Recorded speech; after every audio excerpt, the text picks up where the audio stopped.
Hello everybody, it's Philippe de Barros here. I'm a West Coast Swing and a solo dance teacher, and I had the privilege of teaching West Coast Swing for 1 week at the Jive Addiction Dance Holiday in the Algarve in Lagos. I taught many classes, and at the end of the classes I'll do a little video notebook for the students. So here is a video notebook which I recorded for my students, but I thought I'd share it with this YouTube channel as well. Have a great day.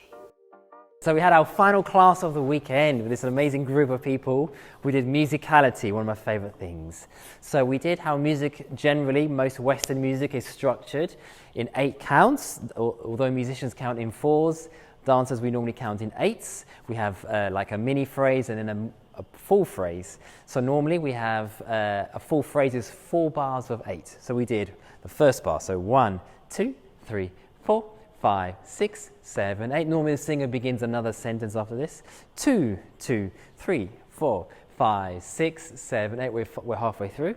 For 3, 2, 3, 4, 5, 6, 7, 8. Final bar. We can probably start feeling something happening in the music. 2, 3, 4, 5 and 6 and 7, 8. Major phrase change on 1. Maybe it's gone to the chorus, so we'll mark it with our dancing, which we didn't do today, how to mark major phrase changes.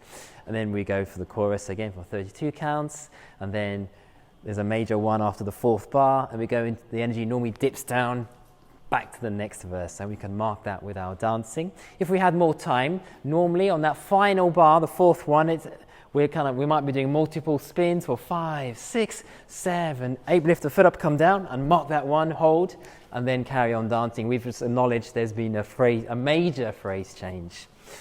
Whilst you're dancing, you might hear the minor ones. You might just hit those with a minor 1 or a little minor 1, little mark in the music. We then moved on to starter steps and how we have a pre-starter step. So we ask our partner for a dance. Actually, I may grab a victim. Don't.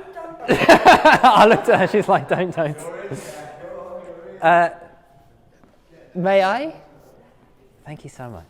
Thank you. So we've asked our partner for dance. The music's already started, but we should be able to identify at least where the down and the upbeat is. The downbeat is the boom, the upbeat is the k, which is the louder one. So we would normally start moving to start our dancing on the downbeat. So we were talking about how on the starter step, we have the pre-starter step where we're going to groove to match the energy of the music. So if it's a bit more funky and groovy, you might have more of this pulse dancing, my famous move here. So we're grooving like this. We can even go forwards and backwards during the introduction. And then 5, 6, 7, 8, triple step, because now it's on the first verse. I will need to start by then generally. If the song's a bit more flowy, we might be more like, we might move with the hip first, be flowy, or go half time backwards, and then we might start dancing when the first verse comes in. So it's a bit more like this, where more flowy. If it's more serious, we might be more of a somber, serious tone. We might be more smiley if it's more groovy. So it changes the way we do our starter step. So we try that together. We also then looked at extending our patterns. So we talked about West Coast Swing having 3 parts. The first part, I'm actually going a bit closer to the camera. Is that okay? Great. So left side pass. So the first part is where the follow's coming towards me. It doesn't have to always be a walk. It could be more than 2 walks. So we're going to go 1, 2, 3, 4. Now they pass me for 3 and 4. Everything else is normal. Or I might make the middle part a little bit different.